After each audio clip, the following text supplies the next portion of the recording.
Hello and welcome to our channel it's easy. So basically आज हम start करने वाले क्लास 11th का फर्स्ट चैप्टर केमिस्ट्री से, जिसका नाम है some basic concepts of chemistry. So it's an introductory video. आज हम ये सीखेंगे कि जो केमिस्ट्री के जो बेसिक कॉन्सेप्ट्स हैं, केमिस्ट्री क्या है और उसके कुछ बेसिक्स सीखेंगे। सो बेसिकली जो फर्स्ट चैप्टर है वो one of the most important chapter है आपकी पूरी केमिस्ट्री का। अगर आप केमिस्ट्री को पढ़ना चाहते हैं, उसको समझना चाहते हैं, तो फिर चलिए चलते हैं हम आगे। तो first is what is chemistry. Chemistry सबसे पहले होता क्या है, हम पढ़ने जा रहे हैं केमिस्ट्री तो हमें पता होना चाहिए वो होता क्या है। Chemistry is the branch of science which deals with the study of composition, structure, properties of matter. Chemistry science का वो ब्रांच है जो स्टडी करता है मैटर की कॉम्पोजिशन, मतलब वो किस चीज़ से मिलके बना है, स्ट्रक्चर क्या है उसका और उसकी प्रॉपर्टीज़ क्या हैं। और ये सारी चीज़ें, कॉम्पोजिशन हुआ, स्ट्रक्चर हुआ या प्रॉपर्टीज़, वो कैसे अलग अलग कंडीशंस में कैसे चेंज होती हैं और कौन सी ऐसी लॉज हैं, कौन से ऐसे रूल्स हैं जो उनको गवर्न करते हैं, इन चेंजेस को जो गवर्न करते हैं। सो ये सारी चीज़ केमिस्ट्री के अंदर स्टडी की जाती है। नेक्स्ट आता है हमारा ब्रांचेज ऑफ केमिस्ट्री। केमिस्ट्री की कितनी ब्रांचेज होती है? वैसे तो केमिस्ट्री की बहुत सारी ब्रांचेज होती है, बट ब्रॉडली हम इसको तीन ब्रांच में डिवाइड करते हैं: organic chemistry, inorganic chemistry and physical chemistry. इसके अलावा एक और आप यहाँ पे ऐड ऑन कर सकते हैं, दैट इज एनालिटिकल केमिस्ट्री। तो सबसे पहले बात करते हैं हम ऑर्गेनिक केमिस्ट्री की। ऑर्गेनिक केमिस्ट्री क्या होता है? सो बेसिकली ऑर्गेनिक के अंदर हम कार्बन और हाइड्रोजन से मिलके बनने वाले कंपाउंड्स के बारे में स्टडी करते हैं। और ऐसा क्यों करते हैं, वो जब हम ऑर्गेनिक स्टार्ट करेंगे तब हम उसके बारे में डीपली पढ़ेंगे। बट अभी के लिए ऑर्गेनिक केमिस्ट्री वो ब्रांच है जिसके अंदर हम हाइड्रोकार्बन्स, मतलब कार्बन और हाइड्रोजन के कंपाउंड्स की स्टडी करते हैं और उनकी डेरिवेटिव्स की। अब डेरिवेटिव क्या होता है? जो कार्बन और हाइड्रोजन के कंपाउंड्स हैं उनके अंदर जब कोई बाहर से कोई अदर एटम आ जाता है जिसको हम हेटेरो एटम बोलते हैं, जस्ट लाइक ऑक्सीजन हुआ, सल्फर हुआ, फॉस्फोरस हुआ, या फिर कोई और एटम आता है तो उनको हम हेटेरो एटम बोलते हैं। वो सब चीज़ें जब आती है तो ये डेरिवेटिव बनाते हैं हाइड्रोकार्बन के। तो उन सब की स्टडीज़ को, हाइड्रोकार्बन और उनके डेरिवेटिव की स्टडी को, हम ऑर्गेनिक केमिस्ट्री बोलते हैं। देन इनऑर्गेनिक केमिस्ट्री, कार्बन और हाइड्रोजन के कंपाउंड्स के अलावा जो और सारे पीरियोडिक टेबल के एलिमेंट्स बचते हैं उनकी स्टडी और उनसे मिलके बनने वाले कंपाउंड्स की स्टडी को हम इनऑर्गेनिक केमिस्ट्री के अंडर पढ़ते हैं। लास्ट आता है हमारा फिजिकल केमिस्ट्री। जैसा कि नाम से ही पता चलता है, जो फिजिकल फिनोमेना, जो नेचर में फिनोमेनास हो रहे हैं उनके बारे में जो स्टडी की जाती है, जो चीज़ें हमें दिखती हैं, just like transfer of heat हुआ, या फिर ट्रांसफ़र ऑफ लाइट, और कुछ केमिकल लॉज वगैरह जो इन चीज़ों को गवर्न करती हैं, वो सारी चीज़ें फिजिकल फिनोमेनाज की जो स्टडी होती है उसको हम फिजिकल केमिस्ट्री के अंडर पढ़ते हैं। एक और मैंने आपको बताया था एनालिटिकल केमिस्ट्री। तो एनालिटिकल केमिस्ट्री बेसिकली आपका नाम से जैसे पता चल रहा है वो आपका लैब बेस्ड होता है। लैब में हम कैसे कंपाउंड्स को आइडेंटिफाई करते हैं या कैसे हम उनसे रिएक्शंस करवाते हैं, उन सब की स्टडी को एनालिटिकल केमिस्ट्री के अंडर पढ़ा जाता है। So these are the branches of chemistry. Next चीज़ आती है कि केमिस्ट्री क्यों पढ़ी जाती है, उसकी इम्पोर्टेंस क्या है। फर्स्ट पॉइंट में जैसा कि लिखा है, it place central role in science and connects different branches of science. तो केमिस्ट्री को एक सेंट्रल साइंस के रूप में भी देखा जा सकता है, जो कि साइंस की अलग अलग ब्रांचेस को कनेक्ट करने का काम करते हैं। जस्ट लाइक अगर हम बायोलॉजी की बात करते हैं, बायो के अंदर हम क्या पढ़ते हैं? एनाटॉमी पढ़ते हैं, ह्यूमन बॉडी या फिर और कुछ भी पढ़ते हैं। तो ह्यूमन बॉडी के अंदर किस चीज़ से? मोस्टली कार्बन से मिलकर बनते हैं, कार्बन के कंपाउंड्स होते हैं, या फिर जो और असेंशियल एलिमेंट्स होते हैं हमारे अंदर, मान लो हीमोग्लोबिन होता है, उसके अंदर आयरन होता है। तो अंदर जो रिएक्शन होते हैं वो सब केमिकल रिएक्शन किसके अंदर पढ़े जाते हैं? केमिस्ट्री के अंदर पढ़े जाते हैं। सो ये इस तरह से एक ब्रिज का काम करता है between different kind branches of science. Second point है, it provides method of isolation of drugs. जो भी ड्रग्स होते हैं, दवाइयाँ होती हैं, उनको बनाया जाता है तो उनका आइसोलेशन, मतलब कैसे वो बनाई गई हैं, जो डिस्कवरी होती है वो सब केमिस्ट्री के अंडर आता है। बहुत सारी एप्लीकेशन है। थर्ड पॉइंट में जैसे कि लिखा गया, पेट्रोलियम हुआ, petroleum industry, paper industry, plastic, paints, pigments, pharma, cement, glass और भी बहुत सारी इंडस्ट्रीज है जहाँ पे केमिस्ट्री का यूज़ होता है। ये सारी चीज़ें केमिस्ट्री के थ्रू ही बनाई जाती हैं। नेक्स्ट है helps in understanding environmental changes and hazards. Environment के अंदर जैसे कि आपने एसिड रेन के बारे में सुना होगा, तो ऐसे क्या रिएक्शन होते हैं एनवायरनमेंट के अंदर, जो बारिश पड़ने पर वहाँ पे एसिड प्रोड्यूस होता है, तो वो सारी चीज़ें भी क्या है केमिस्ट्री के अंडर पढ़ी जाती है। नेक्स्ट आता है फूड इंडस्ट्रीज में, जस्ट लाइक आप बाहर से कुछ खाने का सामान लेके आते हैं तो उनके अंदर प्रिजर्वेटिव्स होते हैं जिससे उनकी शेल्फ लाइफ बढ़ती है, हम ज़्यादा दिन तक यूज़ कर सकते हैं। फ्लेवरिंग एजेंट हुए, अलग से फ्लेवर्स जो ऐड किए जाते हैं, या फिर पिगमेंट्स हुए, कलरिंग, जो फूड कलरिंग जिसको बोलते हैं, ये सारी चीज़ें किसके अंदर आती है, फूड इंडस्ट्रीज, जो कि केमिस्ट्री के अंडर पढ़ा जाता है। नेक्स्ट है बहुत सारी और भी एप्लीकेशन है, जिस लाइक फैब्रिक इंडस्ट्री, जो क्लोथ्स होते हैं, कुछ नेचुरल फाइबर होते हैं, कुछ आपके सिंथेटिक फाइबर होते हैं जस्ट लाइक नायलॉन, ये लैब में प्रिपेयर किया जाता है। नेक्स्ट और नायलॉन एक काइंड ऑफ पॉलीमर होता है जिसको हम पॉलीमर केमिस्ट्री के अंडर पढ़ते हैं। नेक्स्ट हुआ मेकअप इंडस्ट्री, जो आप मेकअप वगैरह यूज़ करते हो, क्रीम्स हुए, टैल्कम पाउडर्स, ये सारी चीज़ें केमिस्ट्री के अंडर आती हैं। देन परफ्यूम्स हम यूज़ करते हैं, वो सब चीज़ें आती है केमिस्ट्री के अंडर। तो इतने सारे एप्लीकेशंस होने की वजह से हमारी डेली लाइफ में इतना केमिस्ट्री इन्वॉल्व होता है, तो इसीलिए केमिस्ट्री बहुत इम्पोर्टेंट ब्रांच मानी गई है साइंस की। सो स्टार्ट करते हैं सबसे पहले हम मैटर से। तो मैटर क्या होता है, जैसा कि हम पढ़ते आए हैं, मैटर वो कोई भी चीज़ है जिसका कुछ मास होता है और वो एक स्पेस को ऑक्यूपाई करता है। For example air, water, pen, paper etcetera, आपके चारों तरफ जो भी चीज़ें सब एक मैटर है। तो मॉडर्न डे साइंटिस्ट जो है उन्होंने दो बेसिस पर क्लासीफाई किया है मैटर्स को। फर्स्ट है फिजिकल प्रॉपर्टीज के बेसिस पे, सेकंड इज केमिकल प्रॉपर्टीज के बेसिस पे। तो फिजिकल प्रॉपर्टीज के बेसिस पे हमारे पास मैटर तीन टाइप के होते हैं, सॉलिड्स, लिक्विड्स एंड गैस। और केमिकल प्रॉपर्टीज के अकॉर्डिंग मैटर्स के जो टाइप होते हैं, एलिमेंट होते हैं, कंपाउंड होते हैं और मिक्सचर्स होते हैं। तो अब हम आगे पढ़ते हैं physical states of matter. Physical states वैसे हम 5 स्टेट मानते हैं, बट अभी के लिए आपको 3 स्टेट के बारे में पढ़ना है। अगर आप कोई कॉम्पिटिटिव एग्जाम के लिए 12th के ऊपर से पढ़ेंगे और लाइक जेई वगैरह के लिए, तो आपको 5 स्टेट्स ऑफ मैटर वहाँ पे बताया जाएगा, पर अभी हमें 3 पढ़ने हैं, सॉलिड, लिक्विड एंड गैस। तो ये जो चीज़ें होती है ये इंटर कन्वर्टेबल भी होती हैं। सॉलिड को जब हम हीट करते हैं तो उससे बनता है लिक्विड, लिक्विड को हीट करने से बनता है गैस, लिक्विड को हीट करने से जब गैस बनता है उसको हम इवेपोरेशन बोलते हैं, और सॉलिड को जब हीट करने से लिक्विड बनता है उसको हम मेल्टिंग बोलते हैं, और सॉलिड को हीट करने से जब डायरेक्ट गैस बनता है तो हम उसको सब्लिमेशन बोलते हैं। ठीक है, तो आगे चलते हैं। नेक्स्ट है properties of solid, liquid and gases. Solids वो होते हैं जिनका फिक्स्ड शेप और फिक्स्ड वॉल्यूम होता है, उनको कंप्रेस नहीं किया जा सकता, ज़्यादा कंप्रेस नहीं किया जा सकता, बट कुछ सॉलिड्स होते हैं जस्ट लाइक स्पॉन्ज हुआ, स्पॉन्ज एक सॉलिड है पर उसको कंप्रेस किया जा सकता है, तो इनकी कंप्रेसिबिलिटी बहुत लो होती है। Next is solid have high densities, इनकी डेंसिटीज हाई होती है।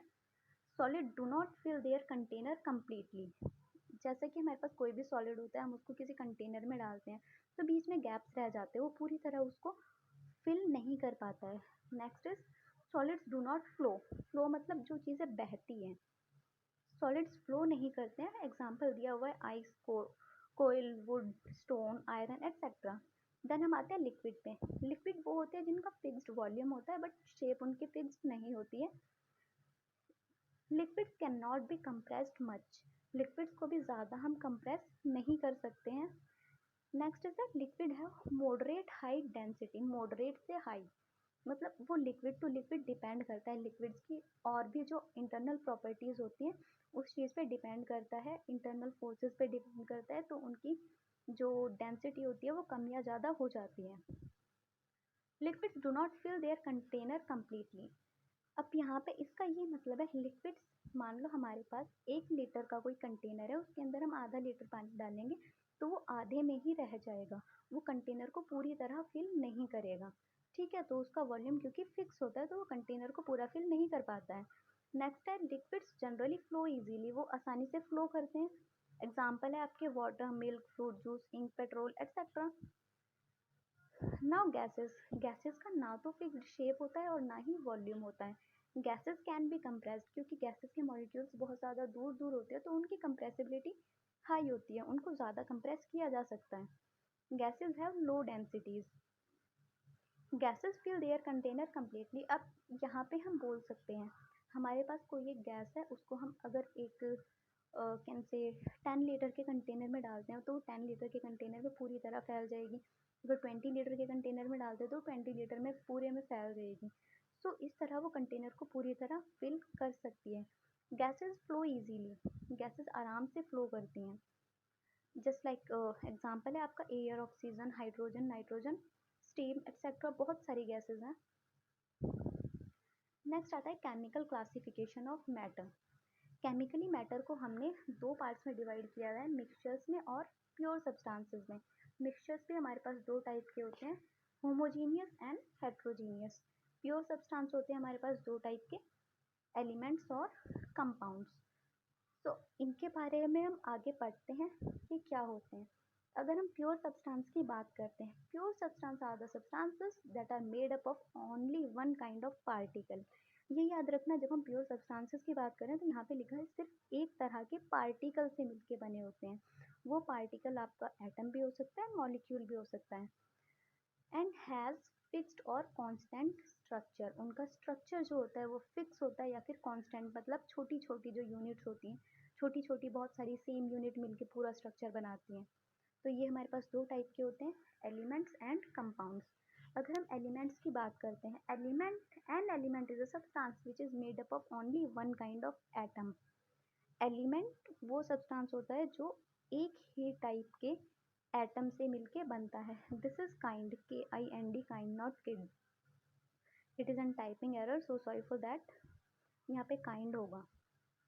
It is a pure substance as it cannot be broken down or transformed into new substances by even by using some physical or chemical means। मतलब ये हुआ, कोई भी element है आपका, अगर हम उसके ऊपर कोई केमिकल या फिर फिजिकल प्रोसेस के अंडर उसको लाते हैं तब भी हम उसको ब्रेक डाउन नहीं कर सकते हैं या फिर किसी नई चीज़ में फॉर्म नहीं कर सकते हैं। ये होते हैं हमारे एलिमेंट्स, ये प्योर सब्सटेंस होते हैं। और सबसे मेन जो बात है वो ये है कि ये एक टाइप के एटम से मिलके बने होते हैं। अब बात करते हैं कंपाउंड्स की। कंपाउंड्स वो होते हैं which are forms when two or more elements combine chemically in a fixed ratio।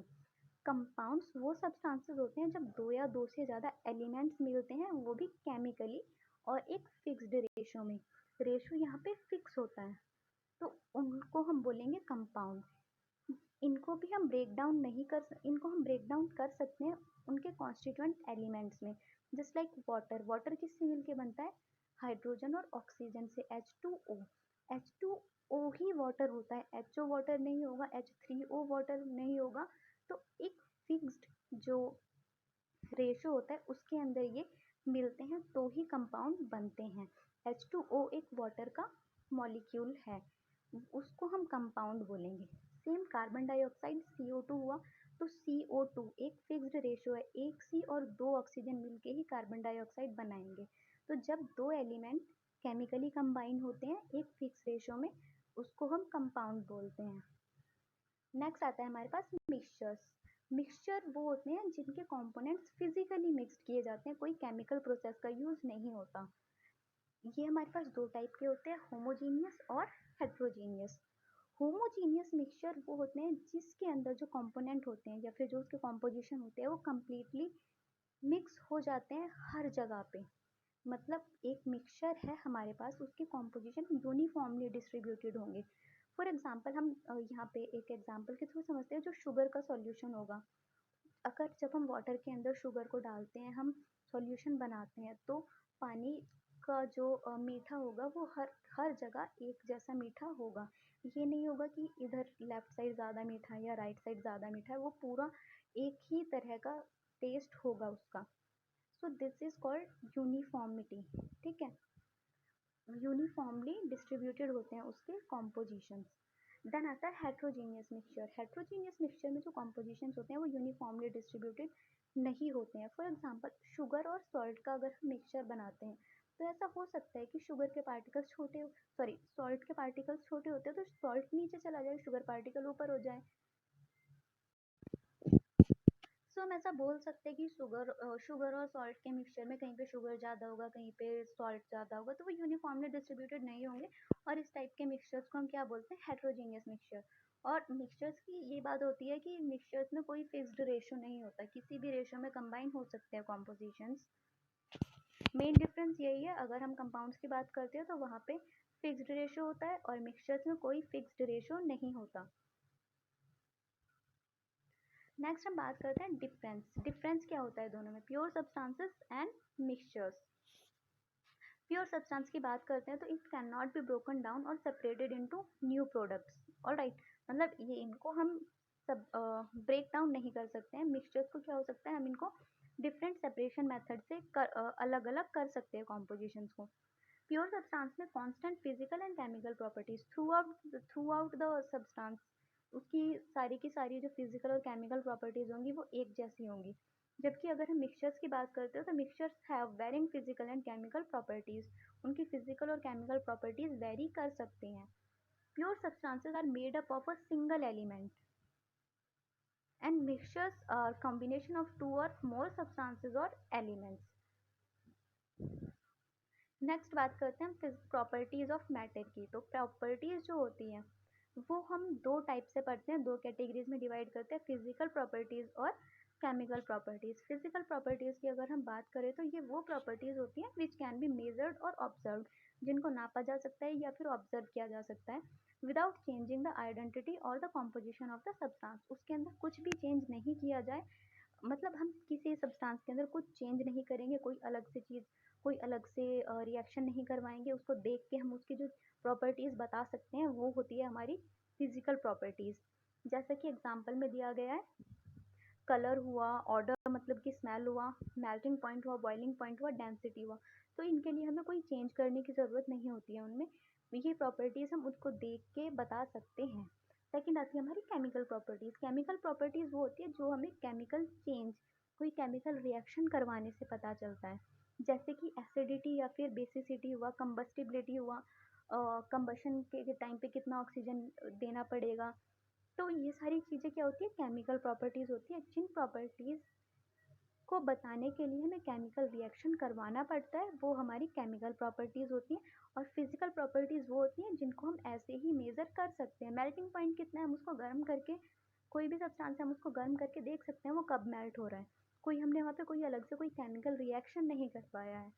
जबकि केमिकल प्रॉपर्टीज़ है, अगर मुझसे कोई पूछने लगे कि ये कोई भी सॉल्यूशन दे दिया, मान लो जूस दे दिया, लेमन लेमन जूस हो गया, उसका पीएच कितना है, वो एसिडिक है या बेसिक है, तो उसके लिए हमें क्या करना पड़ेगा, पहले लिटमस पेपर लाना पड़ेगा, हमें देखना पड़ेगा कि लिटमस पेपर को कैसे टर्न करता है, तो हम बता पाएंगे कि वो एसिड है या फिर बेस है।